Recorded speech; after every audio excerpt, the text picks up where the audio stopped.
Donc cette vidéo est plutôt pour les personnes qui sont avancées dans les e-commerce. Si vous êtes débutant, vous pouvez très bien la regarder aussi, ça va vous donner une idée et des perspectives. Mais c'est surtout pour les gens qui sont avancés, qui font 1000 € par jour et plus.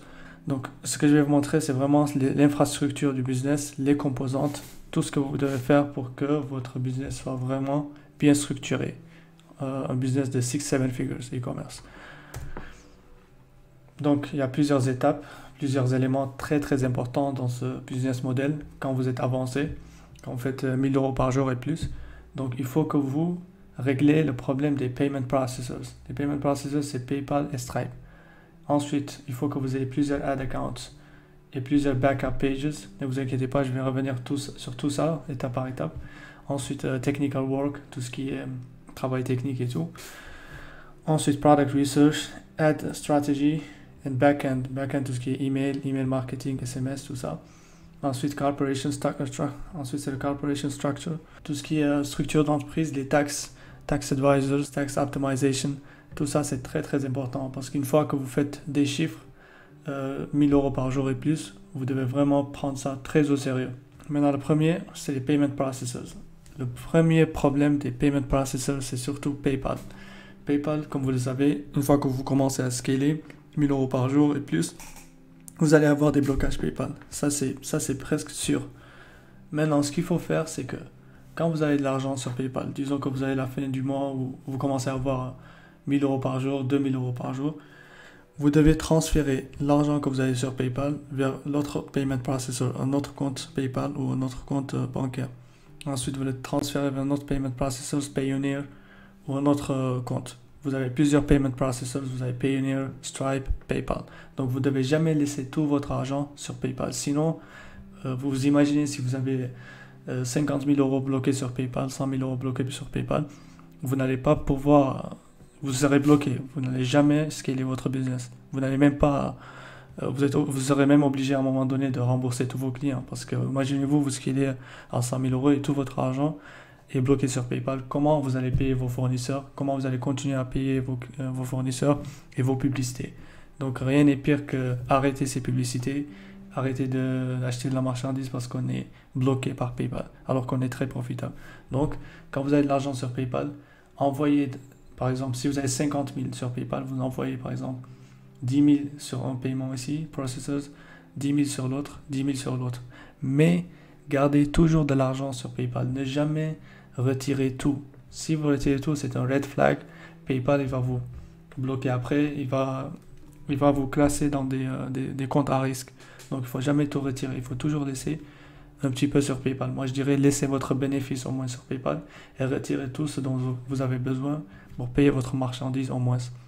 C'est surtout ça pour ne pas avoir l'argent dont vous avez besoin pour payer votre marchandise sur PayPal. Donc, vous laissez quand même au moins, disons, 20 000 €, quelque chose comme ça, 10 000 €. Ça dépend de vous, des coûts de votre marchandise. Maintenant, après les payment processors, on a les ad accounts. Les ad accounts, vous devez avoir plusieurs comptes Facebook. Disons 1 ou 2 comptes Facebook. Si vous avez plus, c'est encore mieux. Une chose très importante, essayez d'avoir chaque compte Facebook dans un ordinateur différent. Si vous avez tous vos Facebook sur le même ordinateur, si vous avez votre IP address qui est bloqué, qui est blacklisté par Facebook, si vous avez un autre Facebook, ça ne sert à rien. Facebook va vous détecter automatiquement et vous bloquer tous vos Facebook. Donc, ayez différents ordinateurs ou si vous ne pouvez pas l'avoir, essayez d'avoir au moins essayez de mettre ces comptes Facebook sur différents browsers. Comme par exemple, un vous le mettez sur Google Chrome, l'autre sur par exemple Firefox par exemple, et un autre browser. Vous voyez? Maintenant, avec ce Facebook, vous allez créer 2 Business Managers. Business Manager 1 et 2. Ensuite, sur le Business Manager 1, vous allez avoir plusieurs comptes publicitaires, et ainsi de suite. C'est comme ça que vous allez avoir des backups. Pourquoi vous faites ça? Parce que si vous avez un seul Business Manager ou que 2 Business Managers sur le même Facebook, si vous faites bloquer, tout votre business est bloqué. Donc, vous ne pouvez pas dépendre que d'un seul compte. Si on vous bloque votre compte Facebook, et ça arrive souvent, vous avez au moins un autre backup. Vous pourrez toujours continuer à tourner vos pubs sur Facebook. Donc, et si vous bloquez ici, vous avez l'autre. Mais en général, voilà, si vous respectez les règles, vous allez avoir moins de blocage. Mais il faut toujours avoir plusieurs backups. Sinon, si vous bloquez ici, vous êtes bloqué, vous ne pourrez plus continuer votre business. Très important.